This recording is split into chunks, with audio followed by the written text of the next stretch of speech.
Good morning, students. Today we will do chapter 4 of class 11, the Central Islamic Lands. First of all, we will do the topic History of Central Islamic Land. अब हमें central Islamic land की history के बारे में अगर जानना हो तो हमारे पास बहुत सारे एविडेंस हैं, जैसे कि बायोग्राफीज़, जो प्रॉफिट मोहम्मद ने कहा था वो चीज़ें जिसको हादित बोलते हैं, जो कुरान के ऊपर कमेंट्रीज थी, ये सारी अवेलेबल हैं। जो मटेरियल ये चीज़ें प्रोड्यूस करते हैं उसको बोलते हैं अखबार, आई विटनेस रिपोर्ट्स। कभी तो ये ओरली पास हुए वन जनरेशन टू अनदर, कई बार हमें ये रिटन फॉर्म में भी ये न्यूज़पेपर्स वगैरह मिले हैं। नेक्स्ट एविडेंस मिलता है क्रिश्चियन क्रॉनिकल्स।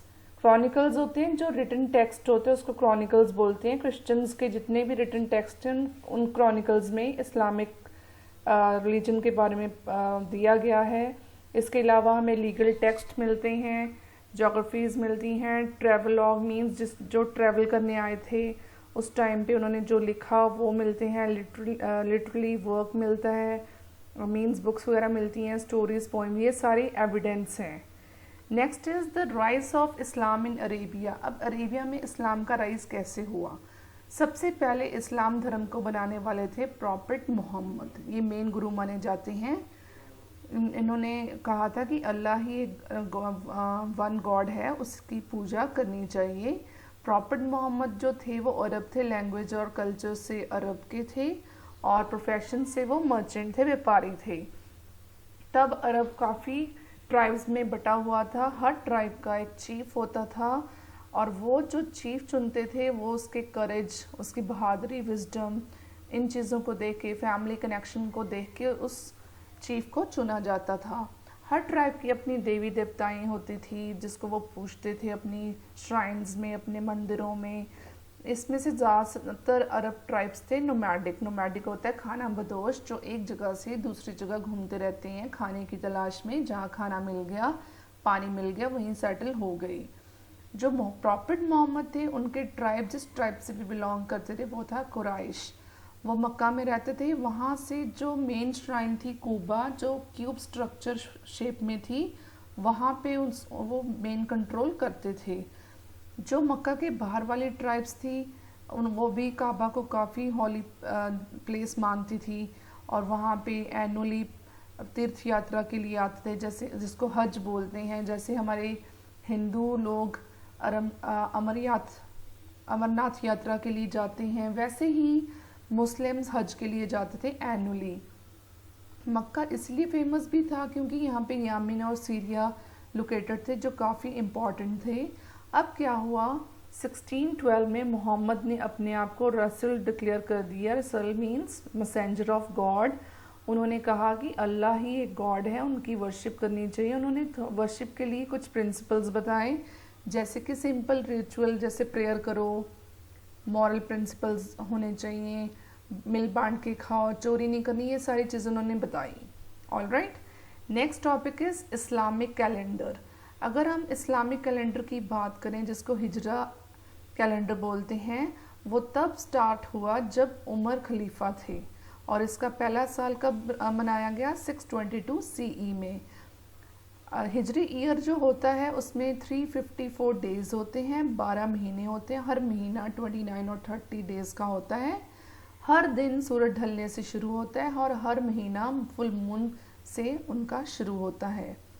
हिजरी ईयर में 11 दिन छोटे होते हैं नॉर्मल कैलेंडर से, जिसे सोलर ईयर बोलते हैं, और इसीलिए ये नॉर्मल कैलेंडर से बिल्कुल मैच नहीं करता हिजरी कैलेंडर। इसमें जितने भी इस्लामिक रिलीजन फेस्टिवल्स होते हैं, जैसे राम जन्म फास्ट हो गया, ईद हो गया, हज हो गया, ये ग्रेगोरियन कैलेंडर्स या नॉर्मल कैलेंडर से मैच नहीं करते। ये नीचे एक फॉर्मूला सा दिया हुआ है, इतना इम्पॉर्टेंट नहीं है। तो हम नेक्स्ट करते हैं। Next is the caliphate and their contribution means खलीफा। अब प्रॉफिट मोहम्मद की डेथ होती है 632 में। उन्होंने अपनी डेथ के बाद कोई भी ऐसे डिक्लेयर नहीं किया था पॉलिटिकल अथॉरिटी की मेरे मरने के बाद मेरा बेटा राजा बनेगा, ऐसा कुछ नहीं था। तो ऐसे में जो पावर होती है वो आ जाती है उम्मा के पास, क्योंकि कोई सक्सेसर नहीं था। इससे ये अच्छा भी था, सारे मुस्लिम्स को अपॉर्चुनिटी मिल रही थी आगे आने की, लेकिन इसमें मुस्लिम्स में काफ़ी लड़ाइयाँ बढ़ गई। इस लड़ाइयों को देख के एक बहुत बड़ा इनोवेशन हुआ। ये इनोवेशन था कि उम्मा के लीडर को उन्होंने खलीफा घोषित कर दिया कि जो लीडर उम्मा का होगा, उम्मा होता है बेटे कम्युनिटी जो मक्का मदीना को में रहने वाले लोग होते हैं, उम्मा में प्रॉफेट मोहम्मद को मानते हैं, और ये लोग उम्मा कम्युनिटी के लोग होते हैं। इन्होंने कहा था कि जो भी लीडर है उम्मा का वो खलीफा कहलाएगा, आगे खलीफा ही इन प्रॉफेट मोहम्मद की टीचिंग्स को आगे लेके जाएंगे। तो पहले 4 खलीफा थे, वो 632 से लेके 61 तक थे। वो बहुत ही क्लोज थे प्रॉफेट मोहम्मद के। उन्होंने ही क्या किया, उन्होंने ही प्रॉफेट मोहम्मद की टीचिंग्स को आगे बढ़ाया, उम्मा को आगे लेके गए। तो सबसे पहले खलीफा थे अबू बकर।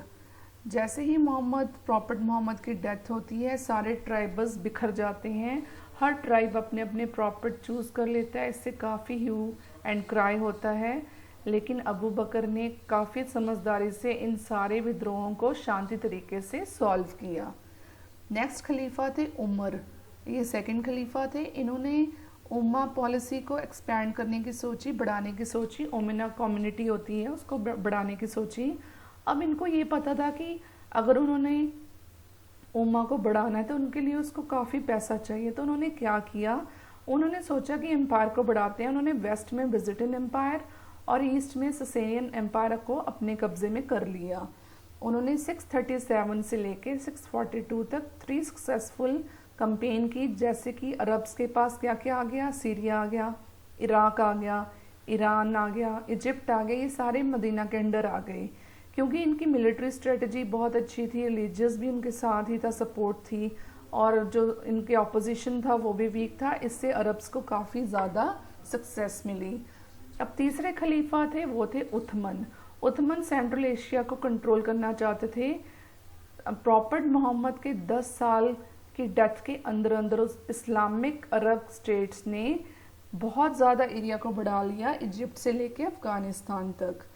जो तीसरे खलीफा उथमन की बात कर रहे हैं 644 से लेके 56 तक थे। ये भी कुरैश ट्राइब से बिलोंग करते थे, जिससे प्रॉफेट मोहम्मद बिलोंग करते थे। इन्होंने अपने एडमिनिस्ट्रेशन में ज़्यादातर अपने कबीले के लोग रखे हुए थे। इस वजह से क्या हुआ, मुस्लिम में काफ़ी ज़्यादा झगड़े हो गए और काफ़ी दुश्मन बन गए थे उथमन के। तो दुश्मन इराक और इजिप्ट में ज़्यादा बन गए। इन दोनों ने मिलके इनकी हत्या करा दी। दोनों की आपस में इन्होंने हाथ मिला लिया और किसकी हत्या करा दी, उथमन की। फोर्थ खलीफा की बात करें वो है अली। अली ने 2 वॉर्स की। मैकन एरिस्टोक्रेसी मीन्स हायर क्लास के साथ उसने 2 लड़ाइयाँ लड़ी। इस वजह से क्या हुआ, मुस्लिम्स में भी काफ़ी कन्फ्लिक्ट हो गए, काफ़ी विद्रोह शुरू हो गया। ये 4th खलीफा थे अली। अली के जो सपोर्टर्स थे और उसके दुश्मन थे वो 2 सेक्ट्स में बट गए, एक तो शिया मुस्लिम, दूसरे थे सुन्नी मुस्लिम। अली ने क्या किया, अली ने अपना राज खुफा पे जमा लिया। किसको हरा के, प्रॉफेट मोहम्मद की वाइफ आयशा को। कौन से युद्ध में हराया, बैटल ऑफ कैमल 657 में। इन्होंने क्या किया, इन्होंने आयशा को हरा दिया, लेकिन महुआ जो उथमन एम्पायर से बिलोंग करता था, गवर्नर था सीरिया का, इसको नहीं हरा पाए। उथमन जिसकी हत्या हुई थी, याद रखो, ये महुआ भी उस डायनेस्टी से बिलोंग करता था। अब क्या था, अली ने जो वॉर्स की थी, सेफिंग वॉर थी, 2 लड़ाइयाँ लड़ी थी, उसमें सेफिंग थी। उसमें जो उसके वफादार लोग थे वो कुछ तो वफादार रह गए, कुछ दूसरे ग्रुप्स में बट गए, जिसको बोला गया खरजी। खरजी में उन्होंने क्या किया, अली को एक मॉस्क कुफा के एक मॉस्क में, मस्जिद में उसकी हत्या करा दी। तो जो उसके लॉयल थे, उसके वफादार थे, उन्होंने क्या किया, अली के बेटे हुसैन को अपना अगला खलीफा मान लिया। महुआ क्या था, महुआ अपने आप, उसके बाद महुआ आता है खलीफा बन के 661 पे। यहाँ से क्या शुरू होता है, यहाँ से उम्मयाद डायनेस्टी शुरू होती है, जो काफ़ी लंबे समय तक चलती है। अब क्या एडमिनिस्ट्रेटिव चेंजेस थे, जो खलीफा बनते थे अपने नए नए इलाकों में जीतते थे, वहाँ पे क्या उन्होंने चेंजेस की। जितने भी जीते हुए इलाके थे खलीफा वहाँ पे न्यू एडमिनिस्ट्रेटिव पॉलिसी लेके आते थे, जिसको कौन चलाता था? गवर्नर या ट्राइबल चीफ्टन्स। जो अपनी इनकम इनकी आती थी वो या तो टैक्स से आती थी या लूटे हुए रेट से आती थी। खलीफा के जो सोल्जर्स थे ज़्यादातर वो शहर के बाहर रहते थे, जैसे खूफा और बसरा में, ताकि वो अपने परिवार के पास भी रह सकें और खलीफा अगर उनको इन केस एमरजेंसी में बुलाना चाहे तो वो वहाँ पे भी पहुँच सकें। तो रूलिंग क्लास और सोल्जर्स को मंथली सैलरी तो मिलती थी, जो रेड वगैरह से वो लूटते थे उसमें से भी उनको काफ़ी शेयर मिलता था। नॉन मुस्लिम पॉपुलेशन थी, वो अपनी ज़मीन के ऊपर हक जमा सकती थी, अपने रिलीजन को भी वो कर सकती थी, लेकिन उनको इसके बदले टैक्स देना पड़ता था मुस्लिम्स को। अब नेक्स्ट आते हैं Umayyads and the changes introduced by Umayyads in political और एडमिनिस्ट्रेशन। आपको पता है खलीफा के बाद उमैयाद डायनेस्टी आती है। तो फर्स्ट उमैयाद खलीफ थे मुवा। आपको मैंने बताया था मुवा को नहीं हरा पाए थे अली। तो मुवा अपना कैपिटल कहाँ शिफ्ट कर देता है? दमस्कस में। और सारे एडमिनिस्ट्रेटिव पॉलिसीज जो विजिटेड एम्पायर में रीति रिवाज चलते थे उसको ही कंटिन्यू करता है। वो अपने हेरिडिटरी सक्सेशन को इंट्रोड्यूस करता है। हेरिडिटरी सक्सेशन होता है कि अपने बाद उसका बेटा ही राजा बनेगा। वो मुस्लिम्स को मनाता है कि मेरे बाद मेरे बेटे को ही राजा बनाया जाए, खलीफा बनाया जाए। उमैयाद के पास बहुत ज़्यादा पावर आ गई। सिर्फ इस्लाम रिलीजन के तौर पे नहीं, उनका जो सीरियन ट्रूप था, फौज थी जो सीरियंस की, उसकी वजह से भी। उमैयाद डायनेस्टी में सारे एडवाइज़र थे, उसमें क्रिश्चियंस भी थे, जोरास्ट्रियंस भी थे, ब्यूरोक्रेट्स भी थे, ज़्यादातर लेकिन मुस्लिम्स ही होते थे। उमैयाद हमेशा एकता की अपील करते थे। अगर उनके खिलाफ कोई खड़ा हो जाता था तो वो इस्लाम के धर्म को लेके उनको शांत करते थे कि हमें एक धर्म से हमें नहीं लड़ना चाहिए। उसके बाद आते हैं अब्द अल मलिक। इसमें जो मेजर्स लेते हैं अब्द अल मलिक, ये क्या था? इन्होंने क्या किया? अरेबिक को अपनी एडमिनिस्ट्रेटिव लैंग्वेज रखा और इन्होंने इस्लामिक कॉइनेज को इंट्रोड्यूस किया। इन्होंने गोल्ड दिनार और सिल्वर धर्म को इंट्रोड्यूस किया, जो किसकी कॉपी थे? बिज़ंटाइन और ईरानियन कॉइन्स की कॉपी थे। फ़र्क इतना था सिर्फ कि इन कॉइन्स के ऊपर अरेबिक इंस्क्रिप्शन लिखी हुई थी। अब्द अल मलिक ने काफ़ी डेवलपमेंट की। अरब इस्लामिक आइडेंटिटी को आगे ले जाने के लिए उन्होंने क्या किया? उन्होंने जेरूसलम में एक डोम बनाया पत्थरों का। ऑलराइट, तो ये थे खलीफा। आगे आते हैं अब्बासिड्स। इन्होंने भी एक विद्रोह किया था और इन्होंने क्या चेंजेस की थी अपने राज में।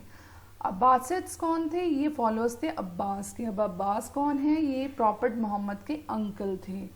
अब्बासिड्स कहते थे कि ये जो उमैयाद्स हैं ये दुश्मन हैं। असली इस्लाम धर्म के जो गुरु हैं प्रॉफेट मोहम्मद थे, हम उनकी फैमिली से हैं, तो हम मेन हैं।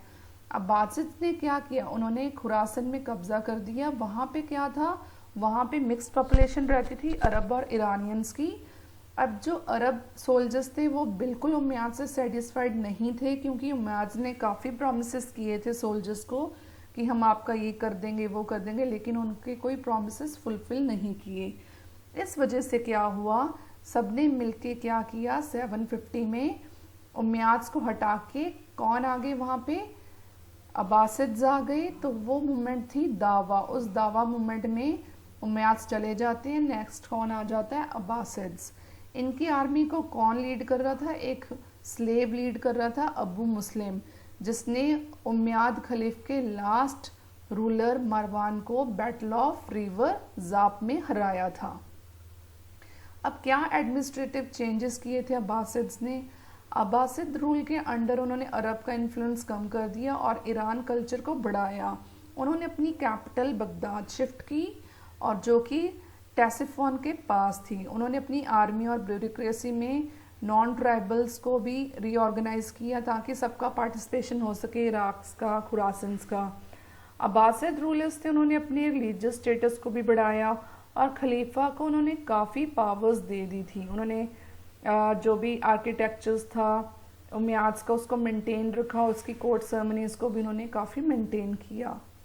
अब क्या था? खलीफेट के टूटने के कारण ब्रेकअप। अब क्या था? 1810 में एक सिविल वॉर होती है दो भाइयों के सपोर्टर्स के बीच में वो दो भाई थे, आमिन और मामून। ये किसके बेटे थे? ये खलीफा हारून अल रसद के बेटे थे।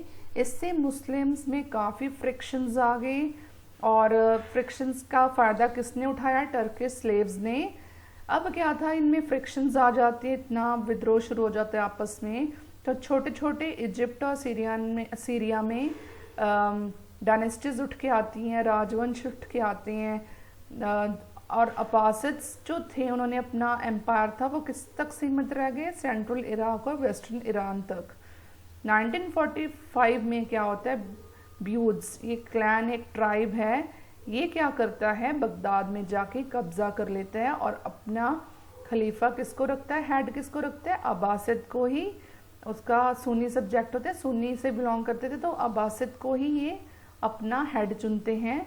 उस साइड क्या होता है, दूसरी साइड फातिमा। फातिमा कौन है? फातिमा है प्रॉफेट मोहम्मद की डॉटर। ये क्या करती है? ये कहती है असली रूलर्स तो हम हैं, क्योंकि प्रॉफेट मोहम्मद की मैं बेटी हूँ। तो ये क्या करती है, नॉर्थ अफ्रीका में इसके फातिमा के जो सपोर्टर्स होते हैं वो इजिप्ट के ऊपर कब्जा कर लेते हैं 969 में, और वहाँ पे फातिमिद खलीफा बना लेते हैं। अब टर्क्स जो थे, मैंने आपको बताया था, टर्क्स नोमैडिक ट्राइब और स्लेव्स बन के आते हैं, आर्मी में सोल्जर्स बन के आते हैं, लेकिन धीरे धीरे ये अपनी पोजीशन, अपनी लॉयल्टी और मिलिट्री पोजीशन की वजह से ये काफ़ी ज़्यादा स्ट्रांग होते जाते हैं। अब सल्तनत आते हैं। गजनाविद सल्तनत की बात करेंगे। सबसे पहले इसको किसने इस्टेब्लिश किया था 961 में? अल्तजिन। लेकिन इसको असली रूप दिया था महमूद गजनी ने। जैसे बुयद्स थे वैसे ही गजनाविद एम्पायर में, मिलिट्री डायनेस्टी में कौन कौन थे आर्मी में? टर्क्स और इंडियंस थे। अब्बासिद खलीफ्स थे, वो राइवल्स नहीं थे, लेकिन वो सपोर्ट कर रहे थे गजनाविद महमूद को, जो कि एक स्लेव का बेटा था। वो काफ़ी ईगर था कि मुझे टाइटल चाहिए सुल्तान का खलीफों से। तो अब्बासिद खालिफ किसको सपोर्ट कर रहे थे? गजनाविद महमूद को। खलीफा विलिंगली अपनी मर्जी से सपोर्ट कर रहे थे सुन्नी गजनाविद को, क्योंकि वो शियाट पावर को टक्कर देना चाहते थे। उधर से क्या था, सल्जुक जो टर्क्स थे, जो तुरान में सोल्जर्स बन के आए थे सामान्य दौर कुरान खिड्स की आर्मी को लेके, इन्होंने क्या किया, इन्होंने अपना एक पावरफुल ग्रुप बना लिया दो ब्रदर्स को लेके, तुगरिल एंड चागरी बेग। देखो बेटा यहाँ पे अलग अलग सब अपने हटके आ रहे हैं। अब देखो महमूद गजनी की डेथ हो जाती है, इसका फ़ायदा उठाते हैं सल्जुक, वो कब्जा कर लेते हैं खुरासन में 1037 में और निशापुर को अपनी कैपिटल बना लेते हैं। सल्युक जो थे वो अपना अटेंशन निशापुर के बाद वेस्टर्न पर्शिया की तरफ बढ़ते हैं, इराक की तरफ बढ़ते हैं, और इन 1055 में वो बगदाद को दोबारा से अपने कब्जे में कर लेते हैं, सुन्नी रूल में कर लेते हैं। ये जो खालिफ हैं अल काम, ये कंफर्म्ड कर लेते हैं तुगरिल बेग को, उसको टाइटल दे देते हैं सुल्तान का। इससे क्या होता है, रिलीजियस और पॉलिटिकल अथॉरिटी सेपरेट हो जाती है। अब दो सल्यूक ब्रदर्स हैं जो मैंने आपको नेम बताया था ऊपर, तुगरिल एंड चागरी बेग, ये दोनों मिलके आगे इसको लेके जाते हैं, अपना रूल जमाते हैं। अब क्या था, व्हाट आर क्रूसेड वॉर्स। सबसे पहले आपको क्रूसेड वॉर्स का मतलब पता होना चाहिए। क्रूसेड वॉर होती है धर्म के ऊपर लड़ाइयाँ। 1095 एंड 1291 तक बहुत धर्म को लेके लड़ाइयाँ हुई हैं क्रिश्चियंस और मुस्लिम्स के बीच में, जेरूसलम की प्लेस को लेके। अब ये कहा जाता था कि जो क्रिश्चियन थे उनके हेड थे पॉप, उन्होंने अपने सोल्जर्स को क्रॉस में गिफ्ट दिए थे। क्या कारण थे धर्म युद्ध के? जेरूसलम को अरब्स ने कब्जा कर लिया 638 में, क्योंकि इसको कब्जा अरब्स ने कर लिया था, लेकिन क्रिश्चियंस कहते थे कि ये तो हमारा हक है इसके ऊपर, यहाँ पे हमारे जीसस का बर्थ हुआ है और यहाँ पे ही हम इनको अपने कब्जे में करेंगे। तो क्रिश्चियंस चाहते थे कि जेरूसलम उनका ही हो जाए, इस वजह से क्रूसेड वॉर्स होती हैं। नॉर्मन्स, हंगेरियन, स्लेव्स, ये सारे क्रिश्चियंस में कन्वर्ट हो जाते हैं, लेकिन मुस्लिम्स ये कैसे होते हैं जो उनके दुश्मन बचते हैं। अब 11वीं सेंचुरी में काफ़ी चेंजेस, सोशल इकोनॉमिक चेंजेस आते हैं वेस्टर्न यूरोप में।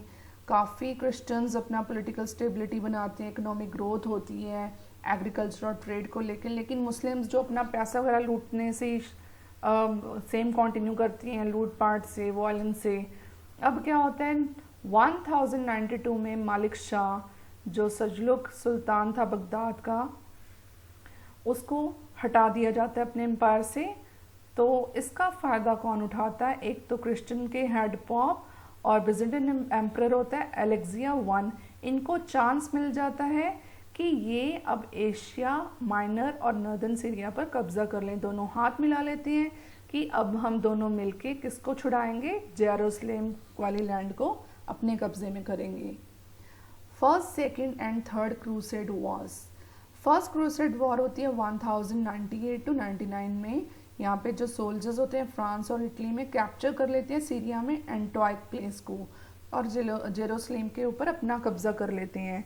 ये जो विक्ट्री होती है इसमें वो किसको हराते हैं? मुस्लिम्स को भी और जूइस को भी, दोनों को हराते हैं। बहुत क्रिश्चियंस एंड मुस्लिम लगा लो, दोनों हार जाते हैं। फ्रांस क्या करती हैं, फिर अपना कब्जा जमाते हैं सीरिया पैलेस्टीन्स पे। वहाँ पे 4 वो क्रूसेड स्टेट्स बनाते हैं जिसको बोलते थे आउटमर। क्रूसेड स्टेट्स थी 4। अब क्या था, टर्क्स ने एडिसा पे कब्जा किया 1144 में। तो क्या होता है, पॉप अपील करते हैं सेकंड क्रूसेड वॉर्स की। इसमें जर्मनी और फ्रेंच अटेम्प्ट करते हैं दमास्कस को कब्जा करने के लिए, लेकिन दोनों फेल हो जाते हैं। तो इसके बाद क्या होता है, ऑटोमर एम्पायर हिल जाता है। आउटरमर मींस 4 क्रूसेड स्टेट्स ये हिल जाती हैं। अब जो ये सलाह अल दिन ये इजिप्ट सारियन एम्पायर बनाता है और लोगों को जिहाद के नाम पे बुलाता है कि हमने क्रिश्चियंस के खिलाफ लड़ाई लड़नी है, और उनको हरा देता है 1187 में। और जेरूसलेम को दोबारा कब्जा कर लेता है फर्स्ट सेंचुरी, मतलब 100 साल के बाद दोबारा कब्जा कर लेते हैं ये। अब क्या था, ये जो लॉस होता है सिटी का, इससे पॉप क्रिश्चियंस होते हैं वो अपील करते हैं दोबारा से 1189 में थर्ड क्रूसेड वॉर की। यहाँ पे क्रिश्चियंस के पास छोटे मोटे इलाके ही लगते हैं। और उसके बाद जो मलनुक होता है, रूलर था इजिप्ट का, उसने जो इनके हाथ लगी थी थोड़े बहुत इलाके, इनको भी वापस ले लेता है 1291 में। अब यूरोप के पास काफ़ी एरियाज आ जाते हैं, वो इतना लड़ाइयों में ध्यान नहीं करते। वो कहाँ पे फोकस करते हैं ज़्यादा? Internal political and cultural development में। क्रिश्चियंस का बोल बुलैया ख़त्म हो जाता है ज़्यादातर। अब क्या था, क्या क्रूसेड वॉर्स का क्या असर पड़ा? एक तो ये था कि क्रूसेड वॉर्स का इम्पैक्ट ये पड़ा कि हिंदू और मुस्लिम में काफ़ी विद्रोह था आपस में। जो मुस्लिम थे वो क्रिश्चियंस को लेके बहुत हार्श एटीट्यूड रखते थे, और जहाँ पे मिक्स पॉपुलेशन होती थी क्रिश्चियंस और मुस्लिम्स की, वहाँ पे सिक्योरिटी की ज़रूरत होती थी क्योंकि लड़ाई हो सकती थी। दूसरा इन्फ्लुएंस ये था कि हालांकि मुस्लिम्स ने अपना कब्जा बोल लिया था, लेकिन ट्रेड के ऊपर इटालियन मर्चेंट्स का ही दबदबा था, मुस्लिम्स वहाँ पे नहीं कर पाए। ऑलराइट, अब था agriculture development in Arabia. Agriculture main occupation आपको पता है माना जाता है, जो पैसा वगैरह आता है वो एग्रीकल्चर से ही आता है स्टेट को। लैंड बिग और स्मॉल पेजेंट्स करते हैं, उसके बाद स्टेट के पास पैसा जाता है। अब जो मुस्लिम्स लैंड के ऊपर कब्जा करते थे वो फाइनली जाके खलीफा की फैमिली को दे देते थे। अब स्टेट का कंट्रोल होता था एग्रीकल्चर लैंड्स के ऊपर, क्योंकि इनकम तो वहीं से आनी है। और जो लैंड अरब्स कन्वर्ट करते थे, जीतते थे, वो ऑनर से उसका 1/10 लेते थे फुल प्रोड्यूस से, और जो नॉन मुस्लिम्स होते थे वहाँ से उनको लेना पड़ता था half of the total produce. मतलब मुस्लिम्स ले रहे हैं 10th पार्ट प्रोड्यूस का और नॉन मुस्लिम से हाफ। अंडरस्टूड? इससे क्या हुआ, नॉन मुस्लिम्स अपने यहाँ धर्म बदलना शुरू कर दिया क्योंकि वो टैक्स नहीं पे कर सकते थे। इससे क्या हुआ, स्टेट की इनकम कम हो गई। तो फिर उन्होंने खलीफा ने ये सोचा कि अब हम किसी को परमिशन नहीं देंगे कि वो अपना धर्म बदल सके। और उसके बाद वो सोचते हैं कि टैक्सेशन पॉलिसी सेम कर देते हैं सबके लिए, चाहे मुस्लिम हो चाहे वो नॉन मुस्लिम हो, सबको एक जैसा टैक्स देना पड़ेगा। 10th सेंचुरी के बाद सैलरीज ये जो खलीफा होते हैं अपने सोल्जर्स को बोलते हैं कि आप अपनी इनकम को, जो आपको एग्रीकल्चर से इनकम आती है उसके बारे में बताओ, ताकि पता लग सके कि इनकम कैसे, अगर एग्रीकल्चर अच्छा होगा स्टेट भी अच्छी होगी, तो उनको पता लग जाता है कि किस एरियाज़ में क्या क्या चाहिए। तो काफ़ी एरियाज़ में उन्होंने, स्टेट ने सपोर्ट की, जैसे इरिगेशन सिस्टम किया, लैंड डैम्स बिल्ड कराए, कैनाल्स बिल्ड कराए, कुएँ खुदवाए। इससे हार्वेस्ट में काफ़ी इम्प्रूवमेंट हुई। और Islamic law give tax concession भी उन लोगों को मिला जिन्होंने लैंड को कल्टीवेट किया। जहाँ पे अच्छी अच्छी क्रॉप्स आने लगी, जैसे cotton, oranges, bananas, watermelon, spinach, ये सारी इंट्रोड्यूस हुई और एक्सपोर्ट भी होने लगी यूरोप तक। अर्बनाइजेशन इन अरेबिया, अर्बनाइजेशन आपको पता है शहरी, तो काफ़ी शहर बढ़ रहा था जैसे जैसे इस्लाम सिविलाइजेशन बढ़ रही थी, शहर बढ़ रहे थे, क्योंकि उन्होंने अपने अरब सोल्जर्स को रहने के लिए ठिकाना देना था, क्योंकि वो बैकबोन है एडमिनिस्ट्रेशन की। तो कहते हैं कि बगदाद की पॉपुलेशन 1 मिलियन तक पहुंच गई थी। इतनी पॉपुलेशन मीन्स 1 मिलियन बहुत ज़्यादा होता है, वहाँ तक पहुंच गई थी। जो पुराने टाउन्स थे दमस्कस वगैरह, ये काफ़ी फल फूल गए थे। इन्होंने भी फूड ग्रेन्स का प्रोडक्शन करना शुरू कर दिया, काफ़ी इससे पैसे की लेन देन हुई, काफ़ी अच्छा नेटवर्क हो गया। अब क्या था, शहर जो सिटी का दिल था, वहाँ पे 2 बिल्डिंग कॉम्प्लेक्सेस होते थे। एक तो बना होता था मस्जिद, दूसरे होता था मार्केट प्लेस। मेन सेंटर जो शहर के बीच की बात करें, वहाँ पे अच्छे अच्छे लोग रहते थे। वहाँ पे मॉस्क, मस्जिद होता है या फिर मार्केट प्लेस होती थी। जो शहर के अंदर रहते थे मेन सेंटर्स पे, वो काफ़ी हाई स्कॉलर्स, अमीर लोग रहते थे। बाहर मतलब ऑर्डिनरी सिटीजन या सोल्जर्स हो गए, ये बाहर की तरफ रहते थे। यहाँ पे मार्केट होती थी लेकिन ग्रीन वेजिटेबल्स, फ्रूट्स की जो काफ़ी अनहाइजीनिक होती थी, साफ सुथरी नहीं होती थी। ऑलराइट, कॉमर्स इन अरेबिया। अब जैसे इस्लामिक अरब कल्चर बढ़ा, अरब टेरिटरीज बढ़ी, तो उनके पास काफ़ी पैसा आ गया था, तो उनकी लग्जरीज की डिमांड बढ़ गई, जैसे कि स्पाइसेस, कपड़ा, प्रोक्लेन, गन पाउडर, ये सारी चीज़ें इंडिया और चाइना से आने लगी। तो ये रेड सी से आती थी और शिरफ और बसरा तक पहुंचाई जाती थी। आगे इनको ऊँटों पे लाद के लेके जाते थे प्लेसेस पे। जब ये ऊँट इन चीज़ों को लेके जाते थे, मक्का क्रॉस करते थे, वहाँ पे काफ़ी ज़्यादा रश होता था, क्योंकि हज का टाइम होता था, तब काफ़ी रश होता था। तो इससे क्या हुआ, 10th सेंचुरी में रेड सी रूट काफ़ी फेमस हो गया, क्योंकि एक तो वहाँ पे कायरो था। कायरो होता है एक सेंटर था, प्लेस है जहाँ पे काफ़ी डिमांड थी चीज़ों की, ईस्टर्न गुड्स की वहाँ पे डिमांड थी, जो काफ़ी वहाँ रेड सी से मेन रूट बन गया था, क्योंकि मक्का से काफ़ी रश होता था, तो रेड सी रूट ही उनका मेन बन गया था, सेंटर बन गया था कॉमर्स का। ऑलराइट, जो इनका इनकम एंड एक्सपेंडिचर था स्टेट का, एक्सचेंज होती थी, मनी एक्सचेंज होती थी, ये सारी चीज़ें इंट्रोड्यूस हुई। तब क्या हुआ, gold, silver, copper coins minted होने लगे। गोल्ड आता था अफ्रीका से, सिल्वर आता था सेंट्रल एशिया से। अब हम ये कह सकते हैं कि मुस्लिम ही ऐसे लोग हैं जिन्होंने पेमेंट ऑफ मेथड और बिजनेस सिस्टम हमें सिखाया, वो मुस्लिम्स ही थे। मार्केट कैसे करनी है, ये सारी चीज़ें हमें वहीं से पता लगती हैं। और जो मर्चेंट्स होते थे, व्यापारी होते थे, वो अपनी इन्वेस्टमेंट फैमिली बिजनेस में ही करते थे और आगे स्लेव्स रखते थे, वो उनका काम करते थे। लेकिन जो बड़े बड़े बिजनेसमैन थे, मर्चेंट्स थे, वो इन्वेस्टर्स होते थे, वो छोटे मर्चेंट्स को पैसा दे देते थे कि अगर प्रॉफिट होता है, लॉस होता है, तो हम आपस में बांट लेंगे। लर्निंग इन अरेबिया, रिलीजियस। अब क्या था, फॉर रिलीजियस स्कॉलर्स को उलामा बोलते हैं, ये बहुत इंपॉर्टेंट है, नोट डाउन, कि वो कहते थे उलामा में स्कॉलर्स ये कहते थे कि अगर असली आपने गुरु को देखना है तो प्रॉफेट मोहम्मद जो सुन्नी मुस्लिम थे, तो वो कहते थे कि गॉड की मर्जी और उसको पूजा करना ही असली धर्म होता है। उलामा मिडिएबल टाइम में उलामाज ने क्या किया, स्कॉलर्स ने अपना ज़्यादातर टाइम कहाँ पे डिवोट किया, तफसीर लिखने में, प्रॉफेट मोहम्मद की लाइफ के बारे में लिखने में। कई लोगों ने बॉडी ऑफ लॉज बनाया जिसको शरिया बोलते हैं। ये वर्ड्स आपने याद रखने हैं। उलामा मीन्स रिलीजियस स्कॉलर्स, शरिया मीन्स बॉडी ऑफ लॉज। इन्होंने लॉज बनाए, क्या करना चाहिए, कैसा होना चाहिए, गॉड की रिचुअल, सब चीज़ों के बारे में इन्होंने लॉ बनाए।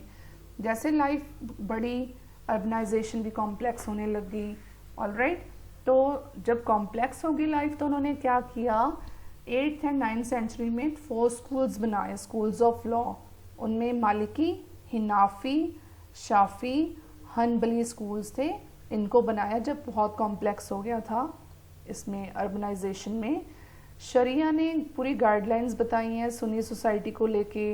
उन्होंने पर्सनल लाइफ को लेके भी काफ़ी बताया, जैसे मैरिड डाइवोर्स के लॉज क्या होने चाहिए, सब कुछ उसने शरिया में लिखा हुआ है। All right. अब group of religious mind people, medieval Islam, उनको एक ग्रुप ऑफ रिलीजियस माइंडेड लोग थे जिनको सूफी बोला गया है। इन्होंने अपनी तपस्या से, अपनी रहस्यवाद से गॉड को, उसके अल्टीमेट पावर को जानने की कोशिश की। जैसे दूसरी सोसाइटी के लोग थे मटेरियलिस्टिक वर्ल्ड में बिजी थे, पैसे में बिजी थे, लेकिन ये लोग अलग ही ट्रैक पे चलते थे। ये बिल्कुल संन्यास लेके गॉड को, उनकी पूजा करनी, उनको असली मतलब जानना, ये लोग सूफी लोग करते थे। अब next is learning in Arabia secular. Secular होते हैं न्यूट्रल रिलीजन। अब ऑल्टरनेटिव विजन ऑफ जो गॉड है, इसमें क्या हुआ बेटा, अब साइंस आ गई थी, डेवलपमेंट हो गई थी, ग्रीक फिलॉसफी आ गई थी। इन सारी चीज़ों का असर पड़ा था इस्लामिक धर्म के ऊपर। अब क्या था, जो स्कॉलर्स थे, इस्लामिक स्कॉलर्स थे, वो डिफरेंट क्वेश्चंस पुट करते थे और उसके डिफरेंट आंसर्स होते थे, क्योंकि सब्जेक्ट्स आ गए थे, फिलॉसफी, मैथमेटिक्स, मेडिसिन, इन सब चीज़ों के ऊपर एक क्वेश्चन मार्क भी लग गया था।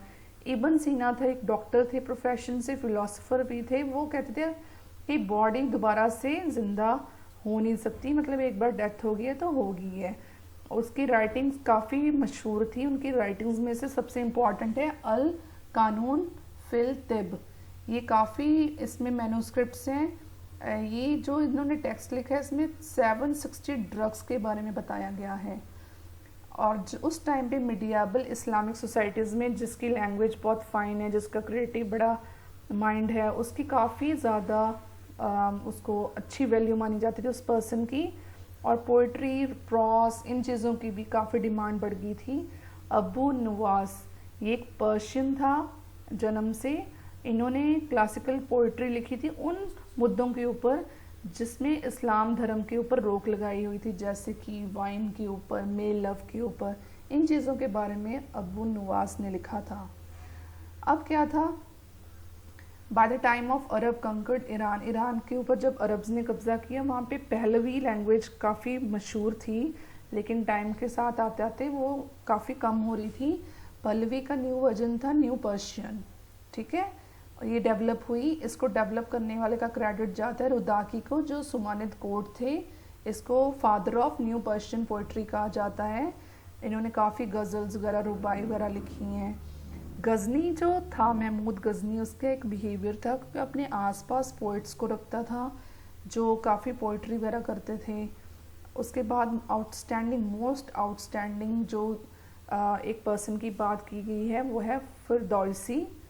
टाइम पीरियड बताया गया 1020 में। इसने 30 ईयर्स में इसने शहनामा को कंप्लीट किया था। शहनामा एक बुक थी, बुक ऑफ किंग्स की। इसमें 50,000 दोहे थे जिसमें इस्लामिक लिटरेचर के बारे में बताया गया। और शहनामा सबसे पुराना और सबसे पावरफुल, सबसे इम्पॉर्टेंट मैन्युस्क्रिप्ट्स बताई हुई है इस्लाम धर्म के ऊपर। Art and architecture in central Islamic land. Religious building की अगर बात करें तो ये एक वर्ल्ड का सिंबल होती हैं। आप मॉस्क की बात करें, श्राइन की बात करें, कब्रों की बात करें, यहाँ पे एक जैसा आपको डिज़ाइन मिलेगा। जैसे आर्चेस में, डॉम्स में घूमर होता है, जो कोर्ट यार्ड, बड़े बड़े आंगनों में एक जैसा डिज़ाइन मिलता है। फर्स्ट इस्लामिक सेंचुरी में जो मॉस्क था उसके बारे में अगर बात करें, वहाँ पे बहुत बड़े बड़े आंगन हुआ करते थे और आगे जाके फाउंटेन या पॉन्ड होता था। उससे आगे जाते थे एक बहुत बड़ा हॉल होता था जहाँ पे वर्शिपर्स की लाइन लगी होती थी प्रेयर्स के लिए। इसके 2 फीचर्स होते थे इस हॉल के। एक तो नीचे मीन्स महरम बताता था कि मक्का की डायरेक्शन कौन सी है।